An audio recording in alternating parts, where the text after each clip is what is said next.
느헤미야서 10장 32절로 마지막까지 우리 한 절씩 교독하겠습니다.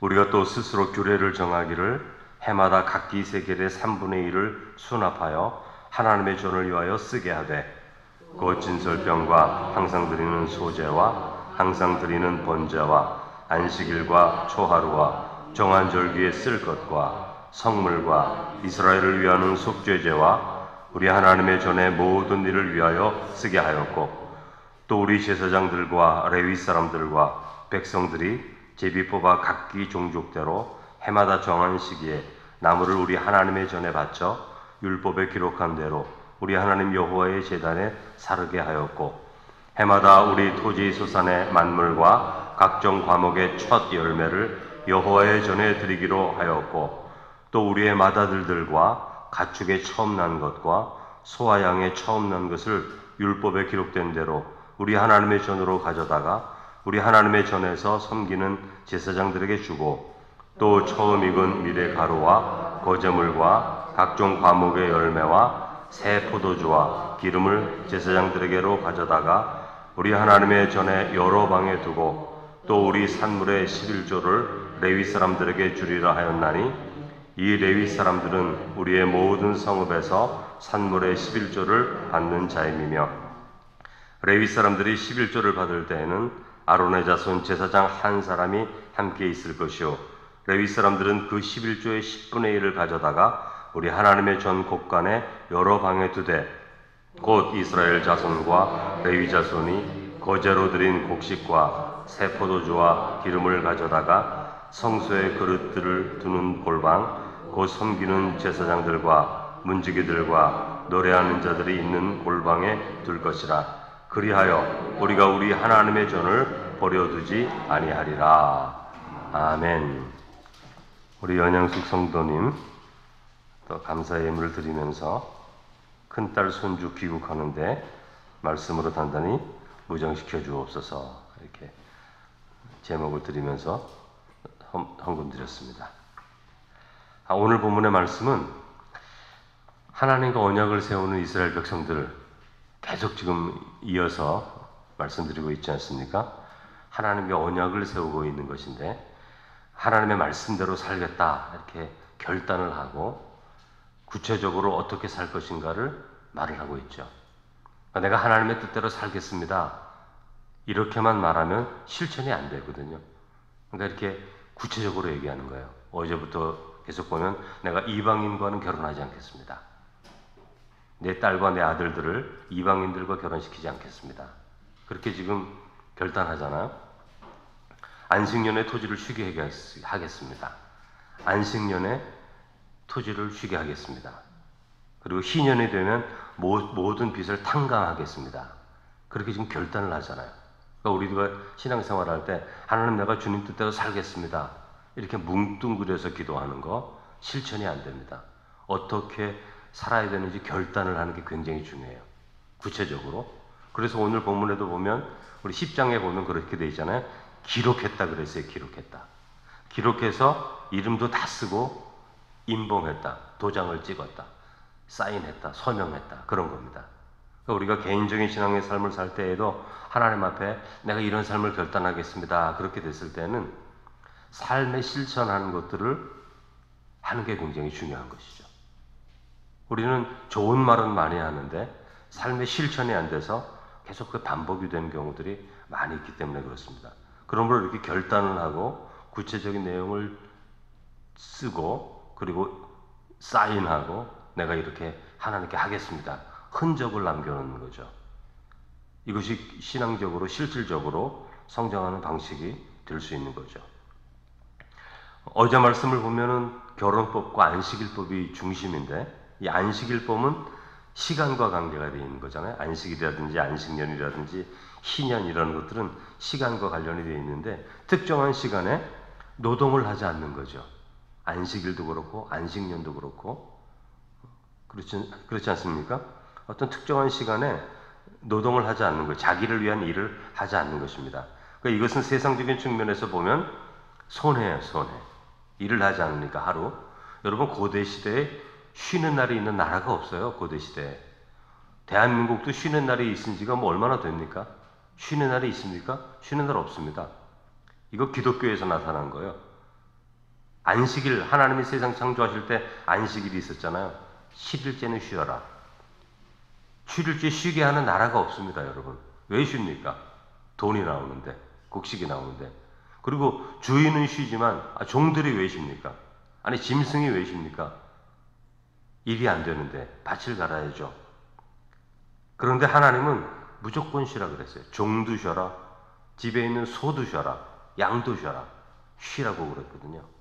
시간에 대해 하나님의 주권을 지금 말하고 있는 것인데, 세상적으로 말하면 이것은 손해고요. 그러므로 하나님의 백성들은 일하는 시간과 쉬는 시간을 구분했습니다. 이게 굉장히 중요합니다. 그 쉼에 대한 의식을 가진다는 것은 여러분 쉬운 일이 아니에요. 특히 부지런한 사람들, 열심히 하는 사람들, 그저 쉬면은 그게 뭐 게으른 것처럼 보고 그렇게 보이잖아요. 그렇지가 않습니다. 쉼에 대한 의식을 가진다는 것은 이게 쉬운 일이 아니에요. 쉰다는 것은 손해라고 생각하고 또 그게 게으른 것이라고 생각하고 그게 낭비라고 생각하기 때문이죠. 이거 세상적인 생각입니다. 하나님적인 생각이 아니죠. 이스라엘 백성들은 하나님의 말씀에 따라 쉼이 곧 회복, 충전, 이게 생명의 법칙이다라는 걸 깨닫는 거죠. 쉬는 것이 생명의 법칙이다. 하나님이 말씀하시는 거죠. 여러분 이거 진짜 맞는 말이 아닙니까? 쉬지 않고 살다가 과로해서 죽는 거죠. 사람은 쉬게 돼 있는 거예요, 여러분. 동물도 모든 생명체는 쉼이 있어야지 사는 거죠. 아무리 바쁜 일이 있어도 이스라엘 백성들은 안식일에 쉽니다. 이스라엘 백성들이 여러분 2000년간 돌아다녔어요. 땅을 잃고 AD 70년에 로마 디도스 장군에 의해서 예루살렘이 멸망되고 그냥 멸망만 시키면 되는데 어떤 칙령이 있었냐면 유대인들은 예루살렘에 단 한 명도 살 수 없다. 다 쫓아버렸어요. 예루살렘에서. 맨날 말썽 부리니까 다 쫓아버렸어요. 그때부터 이스라엘 백성이 뭐가 됩니까? 디아스포라. 예루살렘에 산 적이 없어요. 이스라엘 사람들이. 다 흩어졌습니다. 그래서 가까운 유럽으로, 애국으로, 바벨론으로 다 가게 되죠. 단 한 명도 안 살았습니다. 그렇게 이제 살다 보니까 다 흩어져 살잖아요. 다 흩어져 사는데 어떻게 유대인이라는 이스라엘 백성들이라는 정체성을 끝까지 유지할 수 있습니까? 언어도 다 잊어버렸거든요. 히브리말 못해요. 자, 그 나라 말 썼지. 살기 위해서. 안식일 때문에 살아남았어요. 이스라엘 백성들이. 어디 가도 안식일은 지켰습니다. 쉬었다고요. 그러니까 이스라엘 백성들은 다른 나라 땅에서 이렇게 살다 보면 섞여 살아야지 사람들이 좋아하는데 섞여 살질 않거든요. 안식일 꼭 지켜야 되고 그러다 보니까 늘 이렇게 구분된 삶을 삽니다. 그러니까 이스라엘 사람들 사는 동네가 따로 있었다는 거죠. 그 게토라고 그러는데 자기들끼리만 사는 거죠. 쉽사리 이렇게 동요가 되지 않았어요. 동조하지 않았어요, 세상에. 그래서 2000년 동안 흩어져 살면서도 1948년 이제 이스라엘 땅을 독립하는데 이스라엘의 정체성을 잃어버리지 않았어요. 안식일 때문에. 이것이 그렇게 중요한 겁니다, 여러분. 안식일이. 그러니까 하나님 앞에 주일에 나와서 예배 드리는 게 왜 중요하냐? 이게 중요한 거예요, 이렇게. 알지도 못하는 사이에 내가 하나님의 백성이라는 것, 하나님을 믿는다는 것이 삶 자체에 습관이 돼 있어가지고 지금 우리 젊은 자녀들이 예를 들면 하나님 안 믿는 것 같이 막 이렇게 돌아다니더라도 계속 주의를 지키는 자라면 신앙으로 돌아올 확률이 굉장히 많은 사람들이죠. 몸으로 기억하기 때문에. 그러니까 이스라엘 백성들은 아무리 바빠도 안식일은 쉬었습니다. 짐승도 쉬고 종들도 쉬죠. 이게 하나님의 명령이에요. 하나님은 쉼을 주시는 분. 세상은 쉼을 주지 않아요. 노동만 주죠. 그리고 마침내 영원한 안식 주시는 분은 하나님이시다. 인간의 죽음도 안식이라고 말하는 것은 이게 하나님의 명령, 하나님의 법이기 때문에 그런 거죠. 또 오늘 본문의 말씀을 보면 성전을 위한 결단을 하죠. 성전을 위한 결단. 성전을 위한 책임과 의무입니다. 여러분, 하나님은 레위 지파를 성전을 위해 봉사하는 사람들로 세우셨어요. 이들은 모두 성전 일을 합니다. 제사를 집전하고 제사장을 돕고 짐승도 관리하고 그 성전의 모든 기능적인 일을 감당하죠. 뭐 성전 청소도 해야 되고 뭐 그렇지 않습니까? 따라서 레위 지파에게는 땅이 분배가 안 됐어요. 12지파에게 땅이 분배가 되잖아요. 땅을 분배하면 자기 땅에서 곡식 나는 거 신경 쓰느라고 하나님의 일을 안 할 거니까 땅을 아예 주질 않았어요. 물론 몇몇 성읍을 줬습니다. 레위인들에게도. 그런데 농사지을 넓은 땅을 주질 않았어요. 이 레위 지파에게는. 오직 제사장을 돕고 제사를 집전하고 성전의 모든 기능적인 일을 하도록 완전히 맡긴 것입니다. 근데 하나님은 성전 제사를 통해서 제사장과 레위 사람들이 살아갈 수 있도록 만들어 주셨어요. 어떤 제물은 제사장 줘라. 어떤 제물은 제사를 드린 후에 누구누구를 줘라. 이렇게 다 정해 놓으셨거든요. 우리 신명기에서 보면 민수기, 출애굽기, 민수기, 레위기 이런 데 보면은 다 그 정해진 몫이 다 구체적으로 나와 있습니다. 나머지 11지파가 레위 지파에게 먹을 것을 공급하는 방식으로 레위 지파가 성전에서 전적으로 일하도록 해 놓으신 거예요. 여러분 지금 신학교 가는 사람들이 많이 줄었습니다. 제가 신학교 다닐 때 막 신대원 가려면 5대1, 6대1 이랬는데 지금은 2대1 됐고요. 다른 교파들은 지금 미달이 돼요. 학부는, 신학교는 미달, 신학교를 안 가요. 미국에서는요, 신학교에 여자들이 많아져요. 남자들이 안 갑니다. 이게 직이 되질 않아요. 먹고 살 수가 없어요. 그래서 예를 들면 한 남자가 결혼을 해서 살아가면서 내가 이 정도 최소한의 비용이 안 나와. 미국에서요. 목사가 되면. 큰 교회 목사들은 되는데 안 나온다고. 우리나라도 미자립 교회가 80%가 넘습니다. 미자립 교회가 80%가 나와요. 우리 교회는 미자립은 아닌데 경계선에 있죠. 사실은. 미자립 교회가 80%가 넘습니다. 지금 젊은이들이 신학교를 안 가요. 앞으로 10년, 20년 지나면 미달 될 겁니다. 신학교 대부분 문 닫을 거고요. 한두 개 몇 개 안 남아요. 교단마다. 지금 우리 교단도 지역마다 신학교가 있는데 닫는다는 얘기가 나오는 교시 벌써 있고요. 수는 줄어들고 있습니다. 지금 상황이 이렇게 되는 거죠. 우리 다음 세대들이 신학교를 안 가요. 목사 안 되려고 그래요. 왜냐하면 자기가 살 수가 없으니까. 현실이 그렇게 됩니다. 지금 교육전도사를 뽑으려고 그러는데 많은 교회들이 그래요. 교육전도사 지원을 안 해요. 왜냐하면 쿠팡하면서 아르바이트 하는 게 돈을 더 많이 벌기 때문에 살 수가 없기 때문에 차라리 배민하고 쿠팡하면서 공부하는 사람들이 더 많아진 거예요. 세상이 이렇게 달라지는 거죠. 느헤미야가 지금 왜 지금 이런 얘기를 하냐 하면 그것 때문에 그러는 거죠. 레위 사람들이 다 도망갑니다. 성전에서 일해야 될 사람들이 먹고 살지를 못하니까. 그것 때문에 느헤미야가 이런 규칙 지금 세워놓는 거거든요. 그 성전을 위한 결단이 필요한 이유는 이스라엘 백성들에게 영적인 삶, 예배 중심의 삶이 되도록 하기 위해서 느헤미야가 지금 이런 일을 하는 거예요. 왜냐하면 성전에 대한 열심이 하나님에 대한 열심이고 성전이 살아있어서 기능을 해야 이스라엘 백성들의 신앙이 온전해지는데 레위 사람들이 다 도망가니까 다 나가서 땅 이렇게 사가지고 거기서 농사 지려고 하니까 자기 삶이 되질 않으니까 지금 그렇게 되고 있는데 미국은 그렇게 이미 다 됐어요. 예전에는 남자들이 신학교에 가면 거의 90%가 남자입니다. 지금은 60, 70%가 여자예요. 남자들은 오질 않아요, 미국도. 그리고 신학교가 제가 있을 때에도 유명한 신학교인데 제가 있었던 그 지역에 있었던 신학교, 감리교 신학교인데 문 닫았고요. 이런 식으로 진행이 되고 있는 것이죠. 여러분들이 이것을 위해서도 여러분 기도해 주셔야 되는 것입니다. 32절에 보면 매년 세겔의 3분의 1을 성전을 위한 세금으로 내도록 만들었다. 이렇게 말씀하고 있지 않습니까? 32절의 말씀이 그렇고 33절에 그 나인 세금으로 무엇을 하느냐? 진설병, 소재, 번제, 안식일과 성회에 쓸 것, 성물, 속죄제에 쓸 것, 모든 성전에 필요한 재정, 우리나라 말로 하면 이게 재정이죠. 성전에서 사용하는 모든 것을 위한 재정으로 사용되도록 하였다. 이것은 모든 사람이 참여하도록 느헤미야가 결정하도록 한 겁니다. 온 백성들이 한 마음으로 성전을 사모하도록 하기 위한 거예요. 나는 성전을 사모해. 그러고 아무것도 하지 않으면 성전이 기능을 하지 못하죠. 신앙생활이 이루어지지 않습니다. 그래서 여러분 지금 제가 미국에서도 본 건데 교회 건물이에요. 십자가는 띄었더라고요. 근데 이제 사회봉사단체 NGO 건물이 됐습니다.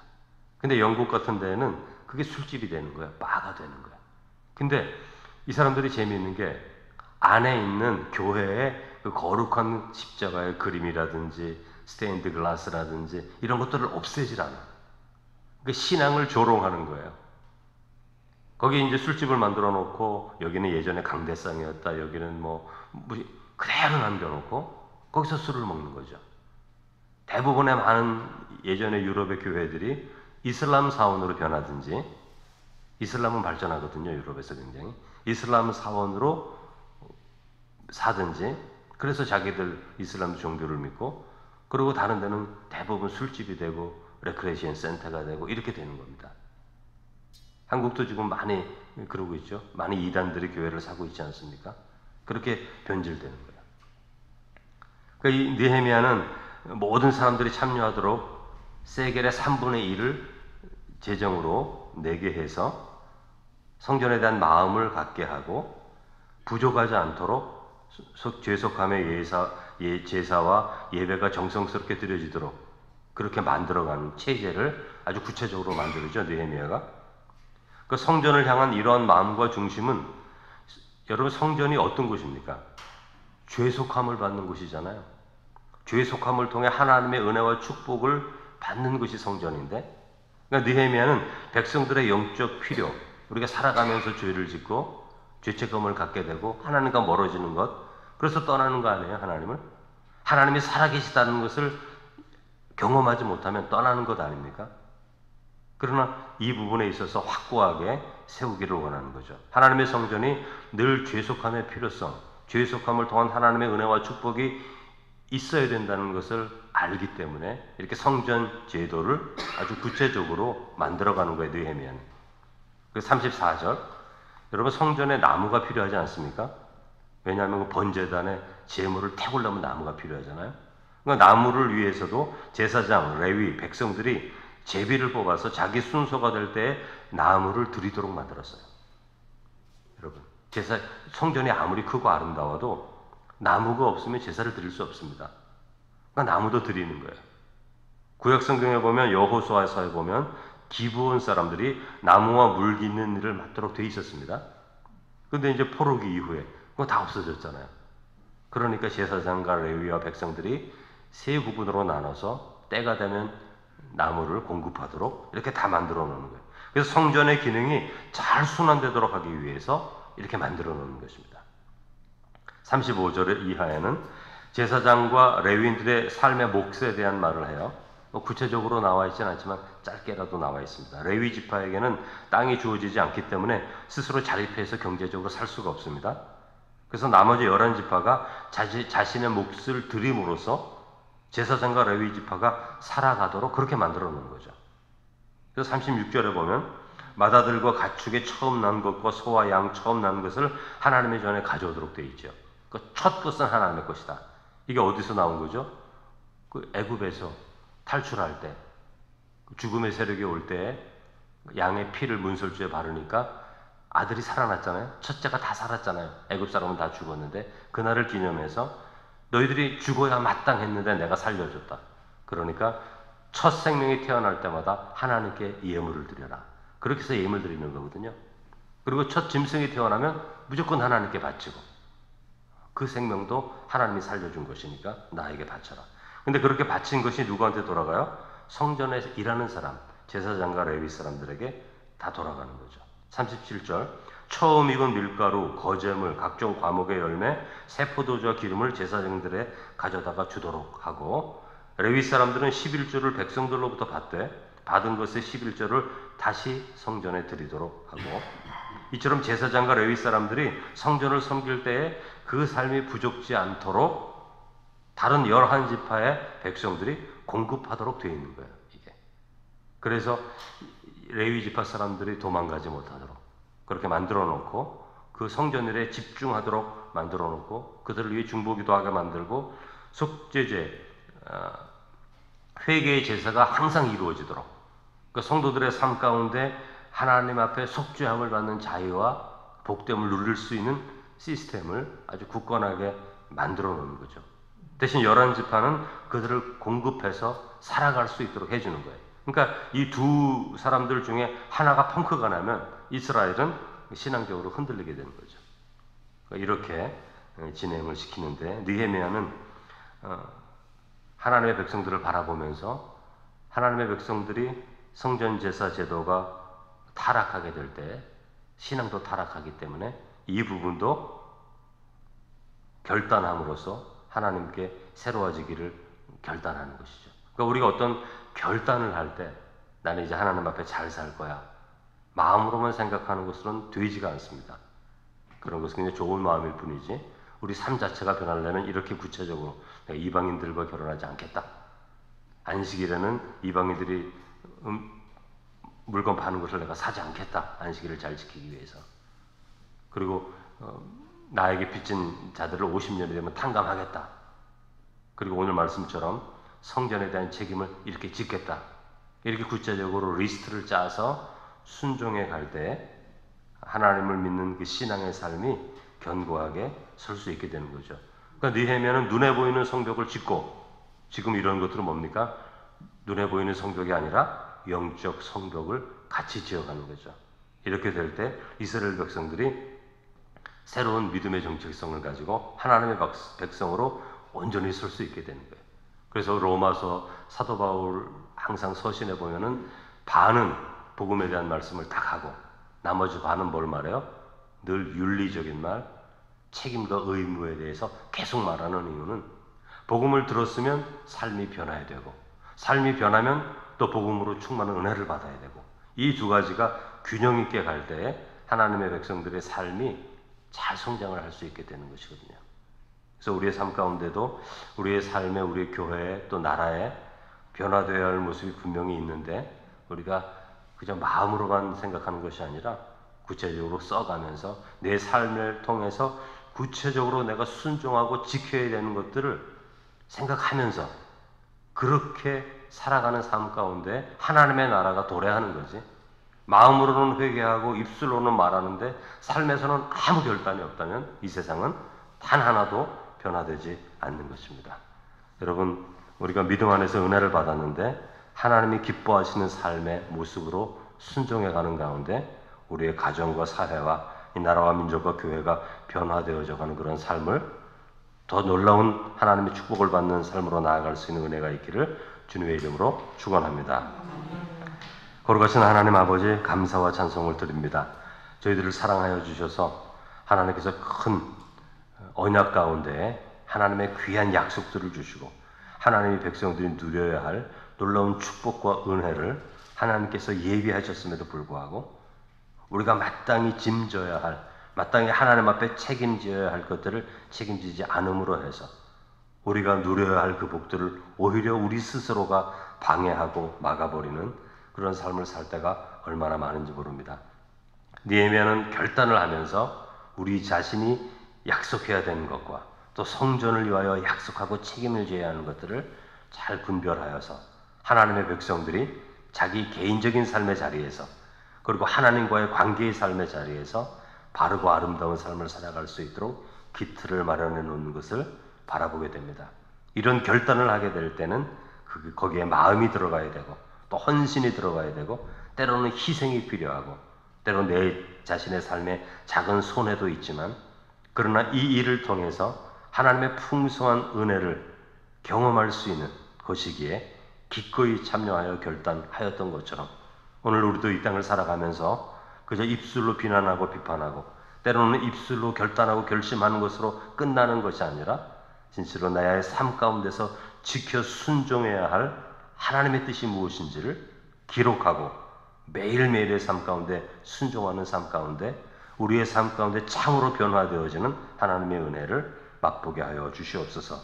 이 새벽 시간에 감사의 예물을 드리며 여러 가지 기도의 제목을 가지고 나아가는 성도님 가운데 성령으로 충만히 임재하셔서 날마다 새벽을 통하여 큰 은혜 가운데 또 그리고 방문하는 귀한 가족 가운데 함께 하셔서 하나님의 선하고 아름다운 풍성한 뜻이 이루어지게 하시고 우리 문민자 성도도 의식이 온전히 깨어나 하나님의 은혜 가운데 살아가는 가족의 품에 돌아올 수 있도록 성령께서 임재하여 주옵소서.